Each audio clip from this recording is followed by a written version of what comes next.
bienvenidos. Aquí Medumau reportándose. Hoy veremos qué es la anatomía y la seguridad del paciente, las subdisciplinas que existen dentro de la anatomía, por otro lado la historia de la anatomía y grandes personajes que contribuyeron significativamente a esta gran disciplina. Luego pasamos a las fortalezas, debilidades y oportunidades del estudio de la anatomía, sin dejar a un lado las dificultades del conocimiento anatómico cuando éste no se toma en cuenta y no se domina. Y por último, pero no menos importante, la conclusión de este estudio anatómico y las referencias bibliográficas. Sin más, vayamos al primer punto, la anatomía. ¿Qué es la anatomía? Recordemos que la anatomía es el estudio de la forma, la situación y las relaciones de las diferentes partes del cuerpo de los seres vivos. Y si nos queremos poner un poco más específicos, la anatomía humana es todo lo que dije, pero del ser humano. Es entonces el estudio de forma, situación y relación de diferentes partes del cuerpo del ser humano.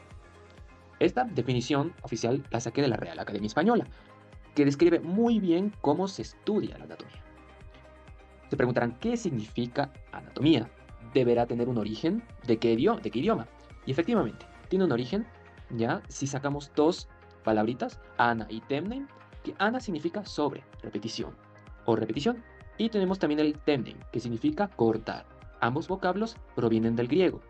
Y en un griego posterior tenemos el anatome. Este término, este vocablo, anatome, significa disección.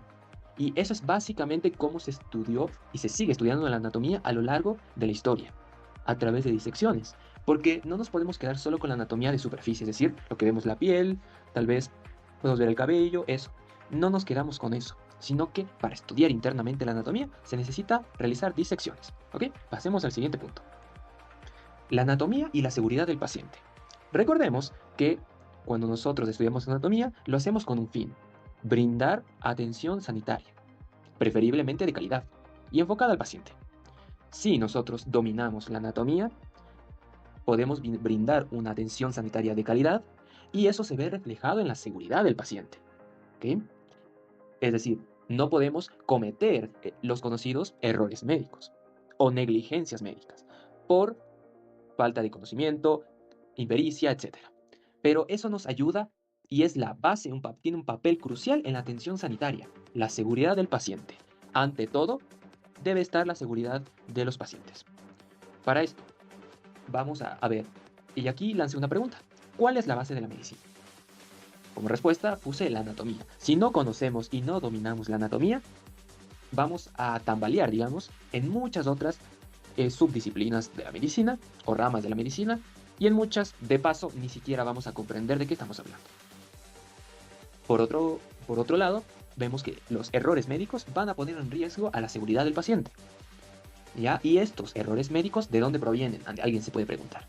Provienen de una mala interpretación y descripción anatómica. Y en este punto yo introduzco un concepto, ¿ya?, que yo les quise traer aquí, que es el sistema de XTX. ¿Qué es el sistema de XTX? Es algo que en mi mente, más o menos así, básico, que significa el sistema diagnóstico-tratamiento. Si fallamos en una mala interpretación y descripción anatómica en una anamnesis, vamos a fallar en el sistema de XTX o diagnóstico-tratamiento.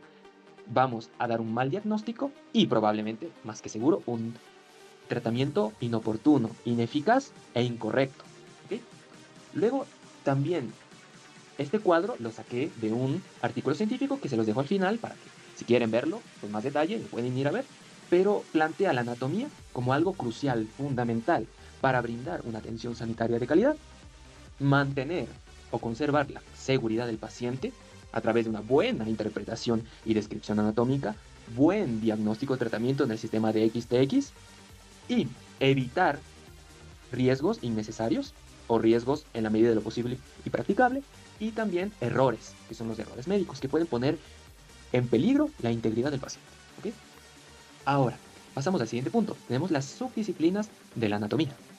En estas subdisciplinas de la anatomía, yo quise dividir en 5 grandes grupos, ¿ya? 5 grandes subdisciplinas anatómicas.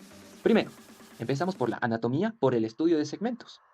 Tenemos, en este tipo de estudio anatómico, vamos a estudiar la anatomía tanto macroscópica, es decir, la anatomía que se puede ver con el ojo común, por así decirlo, esa es la anatomía macroscópica, y también la microscópica. Como anatomía macroscópica, ¿qué tenemos? La anatomía sistémica, que estudia la anatomía a través de sistemas, sistema urinario, sistema respiratorio, etc. Luego, tenemos la anatomía regional o topográfica, que estudia nuestro cuerpo, el cuerpo humano, por regiones. ¿Cómo cuáles? Región cabeza y cuello, miembro superior, es decir, brazo, antebrazo, mano, también miembro inferior, entre muchas otras regiones, ¿ya? O descripciones topográficas. Luego tenemos la anatomía microscópica, que a diferencia de la macroscópica, nosotros no podemos verla a simple vista. Por eso requerimos de un microscopio, ¿ya? Este estudio de la anatomía microscópica se le conoce como estudio histológico o la disciplina histología, que estudia los tejidos a nivel microscópico del cuerpo humano, pero sigue siendo anatomía. Listo. Luego, por último, en este subgrupo, subdisciplina anatómica, tenemos la neuroanatomía. En la neuroanatomía, ¿qué estudiamos? El sistema nervioso central y periférico. ¿Listo? Estos dos tipos de sistemas nerviosos se estudian en la neuroanatomía, que son la neuroanatomía es la disciplina que estudia estas dos disciplinas, sistema nervioso central o subdivisiones, y el sistema nervioso periférico, que en conjunto representan el centro de mando de nuestro cuerpo, que van a controlar, regular y enviar información a todo el cuerpo. ¿Ok? Luego tenemos la siguiente, que es la anatomía filomorfogénica. ¿Ok? Esta subdisciplina anatómica tiene dos apartados, que es la anatomía del desarrollo o la embriología y la anatomía comparada. ¿Comparada entre qué? Entre diferentes especies. Comparada si lo vemos en el transcurso de la evolución de las especies. ¿Okay? La anatomía del desarrollo o la embriología estudia al ser humano desde la concepción, es decir, cuando se forma el cigoto, es decir, óvulo más espermatozoide, ¿ya? Se restableció la diploidía, es decir, los dos juegos de cromosomas, y se empiezan a dividir ese cigoto en muchas células para en un futuro dar origen a ¿qué? Al embrión. Después de muchos desarrollos tenemos el feto. Y posteriormente cuando nace el recién nacido, ya el neonato, y no solo se encarga de estudiar la embriología hasta que nace, sino desde la concepción del cigoto hasta la muerte, hasta la senectud, pasando a través de la juventud, adultez tardía y senectud, hasta la muerte. ¿Okay? Luego tenemos la anatomía comparada, es decir, compara la evolución del ser humano, ¿listo? Y también cómo eso se extrapola hacia otras especies. Principalmente podemos extrapolar esto a primates, ya algunos homínidos en el transcurso de la evolución, y también podemos hacerlo con otras especies que no necesariamente están relacionadas directamente con el ser humano, llámese aves, otros mamíferos, acuáticos, etc. Bien, luego de esto tenemos la anatomía hospitalaria. Esta anatomía hospitalaria es la que se encuentra con el contenido de varias subdisciplinas anatómicas que se usan en el medio hospitalario o clínico, ¿listo? Que es la anatomía bioscópica, ya, obtención de muestras, de biopsias, y también se usa con medios de imagen y de recolección, como cuáles, la endoscopía, ya, entre muchas otras más. Luego tenemos la anatomía clínica, que es la anatomía útil para aplicarla sobre pacientes. Es la anatomía que nos sirve, que nos da puntos clave para diagnóstico y tratamiento de los pacientes. ¿Okay? Luego la anatomía quirúrgica. Se diferencia de la clínica de que esta anatomía nos sirve de referencia cuando, como en un futuro, un médico, un cirujano, aplique esa anatomía para realizar un proceso, ya un proceso quirúrgico y mejorar la salud del paciente, y etcétera. Luego tenemos la anatomía aplicada. Esta anatomía aplicada es MX o X. Esto más o menos se puede entender como la anatomía aplicada médico-quirúrgica. Eso significa MX o X. ¿Ya? Y eso es cómo se puede aplicar, cómo puede volverse útil ya esta medicina. Y luego tenemos también la anatomía imagenológica o radiológica. Eso es RX de rayos X. ¿Eso para qué nos puede servir? Tanto para interpretación y diagnóstico de imagen. Cuando se les solicita, por ejemplo, unos rayos X, también se les solicita un PET scan, ¿ya? Entre muchos otros estudios de imagen para confirmar o para diagnosticar ciertas enfermedades, ¿ok? Y tomar una mejor decisión, un plan terapéutico. Y por último, pero no menos importante, de la anatomía hospitalaria, tenemos la anatomía patológica o la patología, que nos sirve como medio de interpretación y diagnóstico de las enfermedades, especialmente microscópicas. Es decir, la histología nos va a servir mucho en la patología, pero no solo la histología, sino una parte también que no pertenece a la anatomía, pero se complementa muy bien, que es la fisiología y también la parte de la patología. Eso en la anatomía patológica se ve mucho más a fondo, ¿ya? Luego tenemos la anatomía fisiopráctica, ¿ya? En esta anatomía fisiopráctica tenemos dos apartados, o dos subdivisiones, que es la anatomía funcional, ¿listo? Y luego la anatomía de superficie. En la anatomía funcional se ve cómo esta anatomía funciona, es cómo se relaciona con la fisiología, cómo funciona nuestros órganos, nuestros tejidos, ¿ya? Y cómo se desencadenan y pueden funcionar en conjunto, ¿ok? En cambio, por otro lado, la anatomía de superficie, ¿qué estudia? Estudia las partes, los elementos anatómicos superficiales, macroscópicos, ¿ok? Y cómo esto nos puede servir tanto para realizar un reconocimiento de estructuras, tanto para el estudio y diagnóstico de ciertas enfermedades, ver ciertos test y principalmente para rehabilitación. Nos puede servir mucho la anatomía de superficie, diagnóstico y tratamiento. Porque en la anatomía de superficie, no olvidemos que también está la semiología. ¿Qué es la semiología? Esa ciencia, esa disciplina que nos ayuda ya como método diagnóstico de reconocimiento de signos y síntomas y dar un buen diagnóstico y futuro plan terapéutico, ¿ya? Y por último, tenemos la anatomía socioculturo-legal. ¿Ya? Tenemos la historia de la anatomía, que estudia qué. Esta historia de la anatomía estudia cómo el ser humano desde cuestiones tan básicas de reconocer con sus propios ojos lo que tiene en su cuerpo, diferenciar lo de otras personas que se encuentran enfermas y cómo eso llevó al estudio progresivo de lo que es ahora la anatomía. Luego tenemos la anatomía artística. Es cómo la anatomía se puede convertir o puede ser un objeto de estudio, pero también un objeto de admiración, una fuente de arte. Porque admirar la figura musculoesquelética y tegumentaria del ser humano, incluso también la parte esplanológica, que es decir, las vísceras, cómo eso puede ser un objeto de arte, cómo eso se puede dibujar, cómo eso se puede hacer una escultura y puede convertirse en un medio artístico. ¿Ok? Luego tenemos la anatomía forense. ¿Qué es eso? La anatomía forense es el estudio de los cuerpos cuando entraron en un proceso puede ser o de senectud y posterior muerte, o también en un proceso traumático, un accidente o un delito, y estudiar las causas de esa defunción, se le conoce, de esa muerte, ¿ok? Posterior, es decir, también para llegar a ese diagnóstico, es necesario también conocer el escenario, el caso que llevó a desencadenar esa defunción, ¿ok? Nos sirve mucho la anatomía forense. Y por último, el último de últimos, es la anatomía antropológica. La anatomía antropológica es muy, muy, muy importante para estudiar al ser humano como protagonista de las etnias y de las culturas. Y cómo eso formó en todo el globo terráqueo, cómo formó una perspectiva de estudio como objeto principal la anatomía del ser humano. ¿Ok? Y sus relaciones, sus interrelaciones con demás disciplinas. ¿Ok? Perfecto. Ahora, pasamos a la historia y evolución de la anatomía. Nos remontamos más o menos en el primer apartado desde el año 10.000 a 3.300 años antes de la era común, ¿ok? O antes de Cristo, que es lo mismo. La anatomía nació en la prehistoria, como recordaremos, como un esbozo o una pincelada de ciencia y arte. Recordemos que nuestros ancestros, los antepasados de este periodo de tiempo que les mencioné hace un rato, nos dejaron pinturas rupestres. Como podemos ver en esta pequeña imagen, reflejan o nos dicen ese deseo que tenían ellos de conocer lo que ven, lo que les rodea y sienten como suyo. En ciertos aspectos, en ciertos eventos, como en accidentes, sacrificios tanto humanos y animales, y en enfermedades que azotaron a nuestros antepasados, fue ese el punto de inflexión que despertó en el ser humano la sed de conocer más, de conocer lo que tiene, lo que está integrado en sí mismo. ¿Ok? Ese fue el punto de inflexión clave para que empiece el estudio anatómico.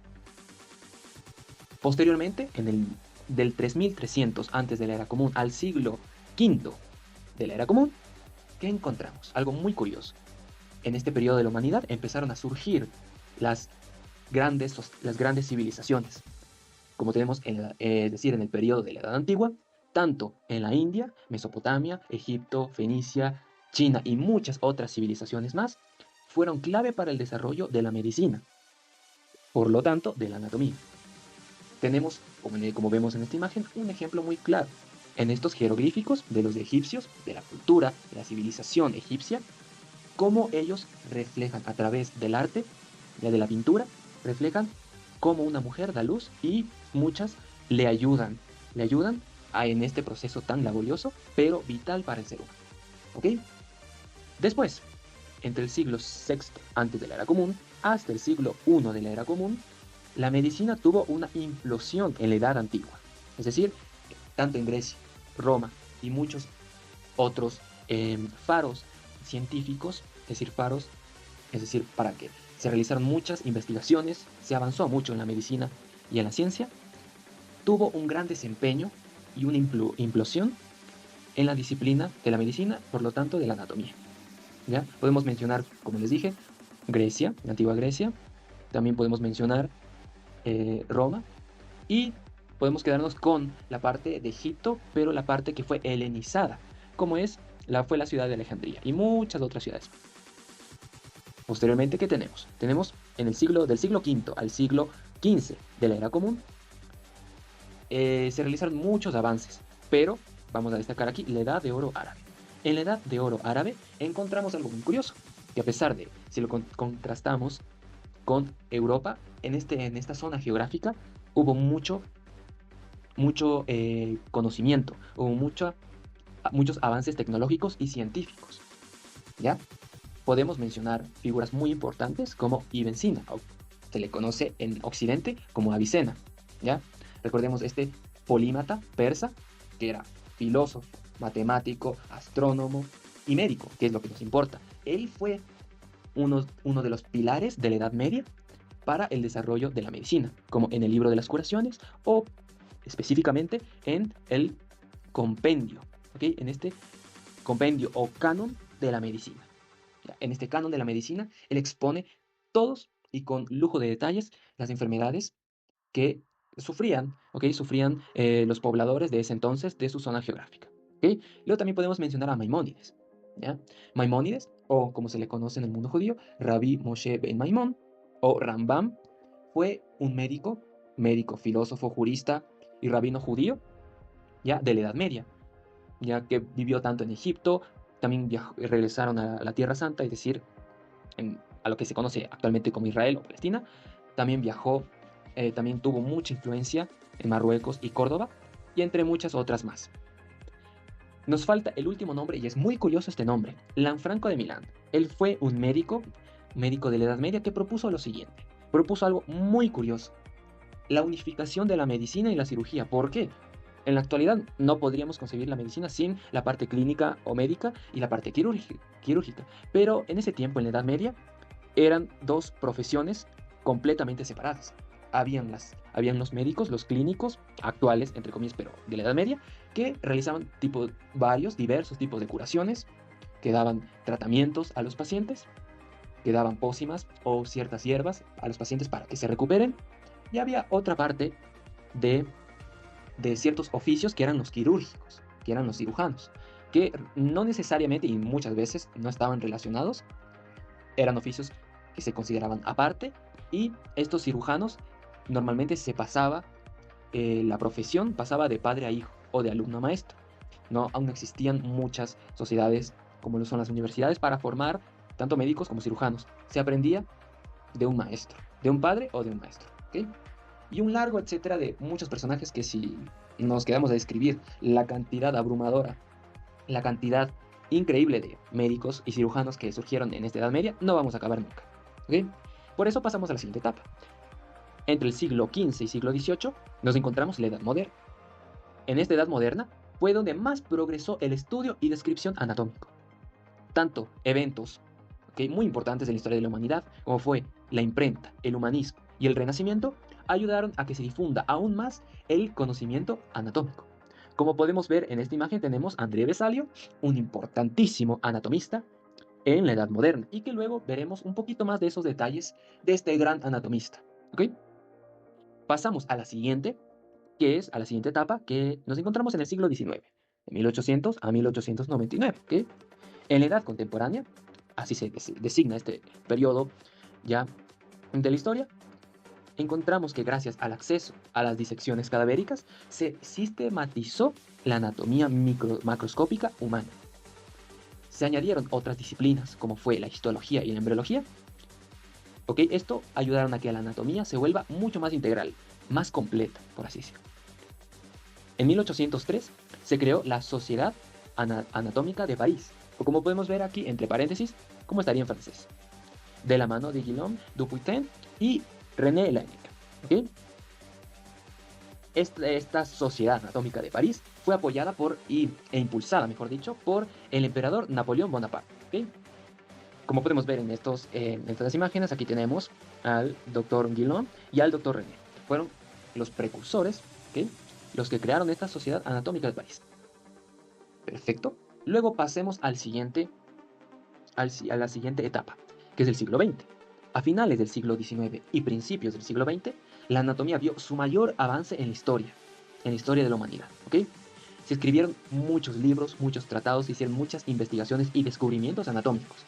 Tanto así que en 1895 se convocó a la Nómina Anatómica de Basilea, o NAB, que es la Nómina Anatómica de Basilea, para reducir el número de términos anatómicos empleados hasta entonces. ¿Por qué? Porque hasta antes de 1895 habían hasta 50.000 términos anatómicos aproximadamente. ¿Okay? Y eso que dificultaba muchísimo el aprendizaje y la enseñanza también de todos esos términos anatómicos. Eso es lo que produjo esta nómina anatómica, fue reducir y de alguna forma empezar a sistematizar de una forma más efectiva la anatomía, tanto su terminología como su descripción. Luego pasamos que en 1950, es decir, 55 años después, surgió lo que se conoció como la nomenclatura anatómica internacional. Fueron muchos congresos de muchos médicos cirujanos para unificar la terminología anatómica. Pero no fue hasta 1998 que tenemos de manera oficial la Terminología Anatómica Internacional, o TAI, o TAI, como se le conoce, que redujo con mucho esfuerzo a 7.500 los términos macroanatómicos. Como podemos ver aquí en esta imagen que tenemos del hombre de Vitruvio en su portada, fue la Terminología Anatómica Internacional. ¿Sí? Después nos encontramos que hace 60 años se fusionaron las materias de la anatomía sistémica o mal llamada descriptiva, y la anatomía regional o topográfica en una sola materia anual. Eso en casi todas las universidades que impartían la cátedra de anatomía en la carrera de medicina. Esto fue un cambio sustancial, porque antes la anatomía se estudiaba 2 años. Ahora se fusionaron anatomía sistémica y regional para dar una sola materia anual, que se conoció como anatomía. ¿Ya? Esto dio paso a que se disminuya cada vez más el tiempo dedicado y el número de cursos impartidos en la carrera de medicina. Y por último, pasamos a lo que tenemos el día de hoy. En la actualidad, se han reducido significativamente las horas dedicadas al estudio anatómico. ¿Por qué? Porque han surgido nuevas disciplinas en la medicina. Y eso como ha dejado un poco de lado a la anatomía, pero no debería ser así. Siguen habiendo muchas universidades en las que la anatomía se imparte durante 2 a 4 semestres, que sería 4 semestres sería el tope, como se tenía anteriormente. 4 semestres o 2 años. A pesar de que el contenido es diferente, pero en tiempo sigue siendo igual que hace 60 años, incluso un poco más. Pero hay cierta tendencia de ciertos planes de estudio en los que solo se imparta una hora de anatomía, un semestre de anatomía y ya. Eso realmente es un problema y es materia de preocupación y competencia de las universidades, académicos y médicos y cirujanos de todo el mundo, porque en un año no se puede resumir toda la anatomía, ni siquiera peor en un semestre. ¿Okay? Así que esto representa inconvenientes a la hora de que los jóvenes estudiantes aprendan y reconozcan la importancia de esta disciplina. ¿Okay? Como podemos ver en las últimas 2 imágenes que les puse, podemos ver estos 2 tratados que salieron de la mano, que fueron traducidos de la mano del editorial Salvat, ¿ok? Que son 2 tratados muy importantísimos que son considerados la Biblia de la anatomía. Tenemos en este lado izquierdo que tenemos los tratados de anatomía humana por Leo Testud y por André Latrachet, ¿ok? Fueron una serie de tratados, de 4 tratados, ¿ok? En donde se escribía a lujo de detalles la anatomía macroscópica humana. Y por otro lado, en la otra imagen tenemos el tratado de anatomía topográfica, ¿ok? Con aplicaciones médico-quirúrgicas, que tenemos que el médico y cirujano, que fue Leo Testù, que él continuó, pero con otro cirujano, que fue Jacob. Ellos sacaron otro tratado años posterior al primero, que fue de André Letachet y de Leo Testù. Sacaron otro tratado en el cual se centraba en la anatomía topográfica. Estos dos libros fueron los más importantes, incluso se los considera a día de hoy la Biblia de la anatomía. ¿Okay? Y por último, este último atlas, esta última imagen que les quería traer, es una imagen del último simulador, del último simulador anatómico o Atlas 3D que sacó la editorial panamericana, que se llama EVA. ¿Okay? Este atlas virtual en 3D llamado EVA Anatomía puede resumir y tiene las mejores imágenes que se puedan pedir en un atlas.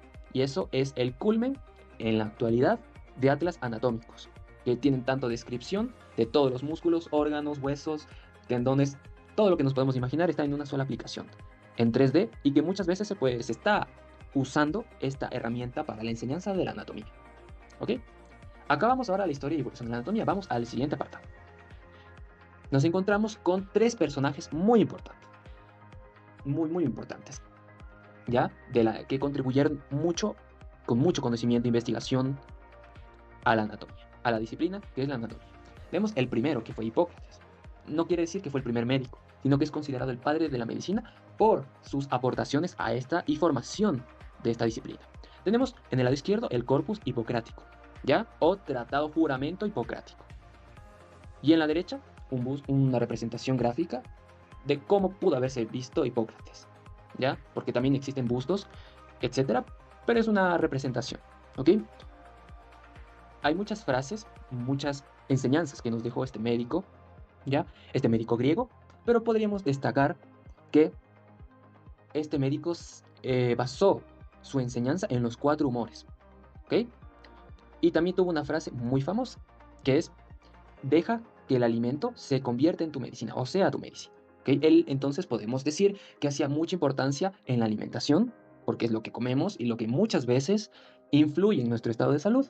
Y también, además de la alimentación, el ejercicio. Esta sinergia ejercicio-alimentación o sistema alimento-ejercicio es vital hasta el día de hoy en la práctica médica.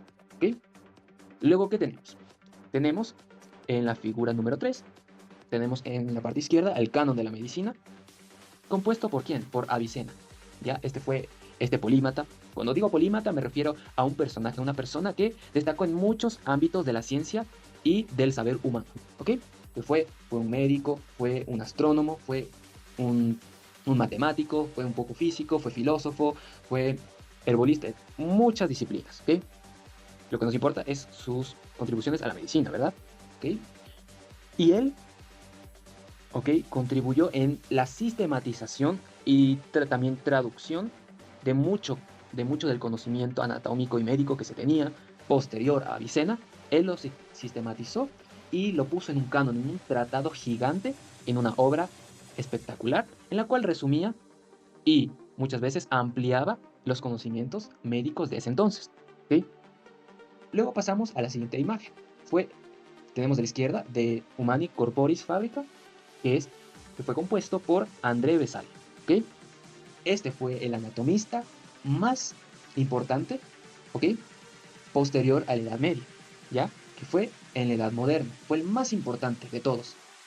Incluso muchas de sus enseñanzas fueron preservadas y se seguía su ejemplo y sus enseñanzas hasta finales del siglo XIX e inicio del siglo XX. Es decir, no hubo un anatomista tan importante en la Edad Moderna, en los principios de la Edad Moderna, no hubo nadie como André Vesalio. ¿Ok?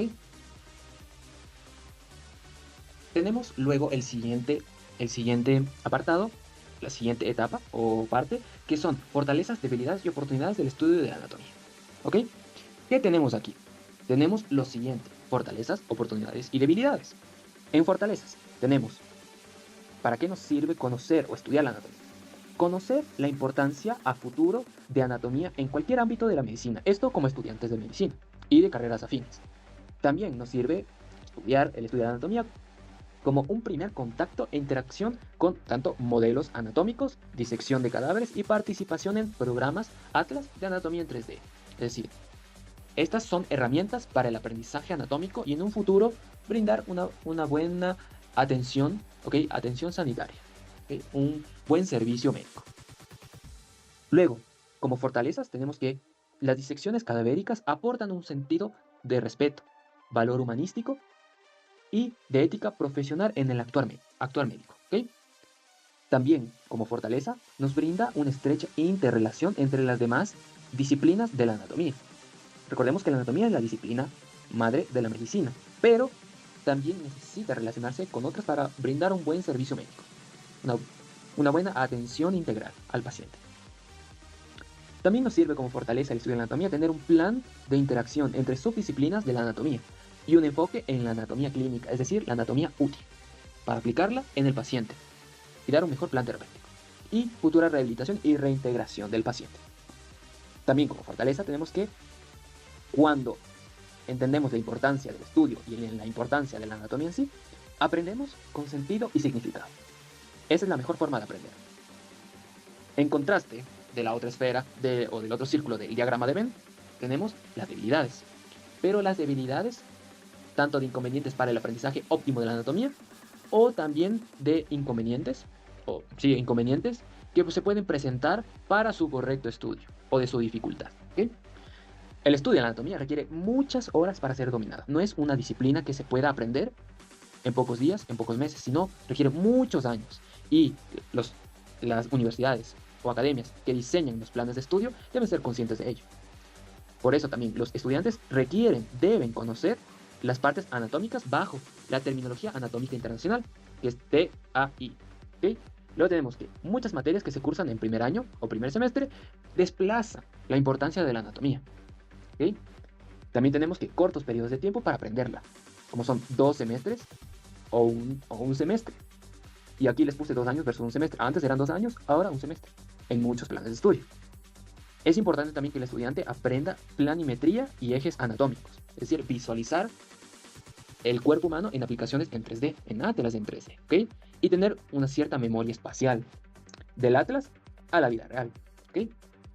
Eso como debilidades, pero las oportunidades que nos pueden ofrecer si consideramos fortalezas y debilidades. Según Abraham Flexner, ya que fue un médico muy importante del siglo pasado, detectó falencias en la forma de enseñanza de la anatomía en Estados Unidos y Canadá, y propuso soluciones y oportunidades para la población y los que diseñan los planes de estudio. Al educar mejor a los médicos en la anatomía clínica, es decir, anatomía útil, se pueden satisfacer las necesidades de los pacientes y preservar su seguridad, la seguridad del paciente. 2. Los procedimientos médicos o quirúrgicos serán mucho más cortos y más seguros para los pacientes. 3. La exploración física, el diagnóstico y el tratamiento y la rehabilitación mejoran y evitan dar falsos positivos o falsos negativos de ciertas patologías o enfermedades o afecciones. 4. Un 50% de pacientes reporta que el médico tiene problemas de comunicación. Por eso, los planes de estudio, los hospitales, ¿ok? Y centros de salud deben tomar cartas en el asunto si los pacientes reportan que el equipo médico tiene problemas ya de comunicación, tanto de comunicar malas noticias como de explicarle a los pacientes para que se le quede bien grabado qué es lo que padece, cómo se resuelve y el pronóstico que se le puede dar. Luego, el punto 5, los pacientes reportan que se sienten que no atendieron su razón o motivo principal de consulta. Este es un problema muy latente en todo el mundo. ¿Ok? Pasamos al siguiente apartado. Yo quise traerles, y esta es con su respectiva cita, como verán, del artículo científico que hice esta presentación, les traje directamente tal y como está en el artículo científico, que dice lo siguiente: la falta o déficit de conocimiento anatómico dificulta tareas como, por ejemplo, la buena exploración física del paciente, que es la semiología. ¿Okay? La adecuada interpretación de la historia del motivo de la consulta, tanto signos y síntomas de cuadros clínicos, es decir, en la anamnesis. Luego, la correcta interpretación de estudios o exámenes complementarios utilizados en la práctica médica. Aquí, ¿qué disciplina anatómica entra? Anatomía imagenológica o radiológica. ¿Okay? O radiológica. La adecuada terminología de descripción de hallazgos patológicos, tumores, heridas en relación a posición y sus notas clínicas, eso es un impedimento si no conocemos muy bien la anatomía. Por otro lado, tenemos el correcto abordaje con técnicas mínimamente invasivas de las distintas regiones del cuerpo, anatomía regional, con fines diagnósticos o terapéuticos. Ya la anatomía clínica y la anatomía funcional, ¿ok? Intervienen en este tipo de apartado, ¿ok? Tanto la endoscopía, la laparoscopía nos sirven mucho aquí, pero si no conocemos la anatomía, pues no nos sirve de mucho o de nada, básicamente. Por último, tenemos la prevención de errores de interpretación o comunicación entre colegas. Siempre hay comités, siempre hay discusiones o mesas conjuntas de médicos que discuten ya de ciertos casos específicos, de pacientes, de casos complicados o simplemente discuten casos complejos que presentan ciertos pacientes. Si no conocemos la TAI, Terminología Anatómica Internacional, correctamente, vamos a caer en errores de interpretación o de comunicación entre los colegas médicos y de otras carreras afines a la medicina. ¿Okay? Por último, como conclusión de la anatomía tenemos, les quise traer, y esto lo diseñé yo, es de autoría propia, que es la triada anatómica. Como conclusión, la anatomía, ¿ok? Tenemos en la cúspide, ¿ok?, en el vértice superior del triángulo, al estudiante. En el lado derecho, si lo vemos desde la perspectiva del paciente o del estudiante, debería estar el programa curricular, ¿ya? Y en el lado derecho o izquierdo, como quieran verlo, si lo vemos desde el otro lado, tenemos al docente. Podemos describir que el estudiante es la prioridad en la enseñanza de la anatomía. El docente, ya a su derecha, a su diestra, le apoya, le enseña y le enseña a aprender, ¿ok? Va de su mano, ¿ok? Y el programa curricular es como la brújula.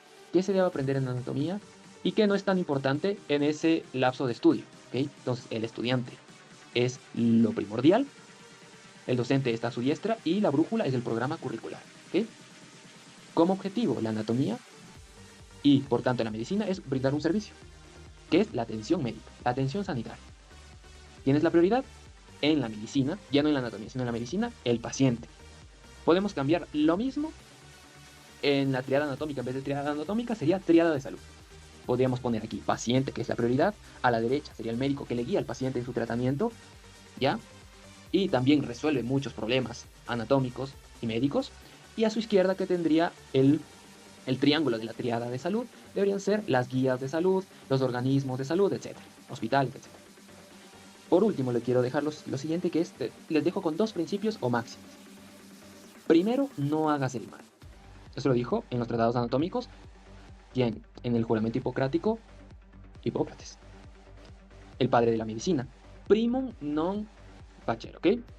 Primum, primero no hagas el mal, no hagas daño, ¿ok? Primero no hagas el mal. Y luego tenemos hacer el bien como otra máxima, que es bonum facere, haz el bien, ¿ok? Por último, decir que para Hipócrates la medicina es considerada el arte de curar. Es un arte. También es una ciencia, es una disciplina científica, pero es un arte, porque incluye en nuestras manos, nuestro cerebro y nuestro corazón, ¿ok? Por eso quiero que se les quede muy bien grabado las máximas. Primero, no hagas el mal, ¿ok? ¿Ok? Recuerden, primum non nocere, ¿ok? Y luego bonum facere, siempre. Recuerden eso siempre. Ya, eso ha sido todo. Aquí las referencias bibliográficas. Y espero que les haya gustado. Este es el primer video y nos vemos hasta la próxima. Adiós.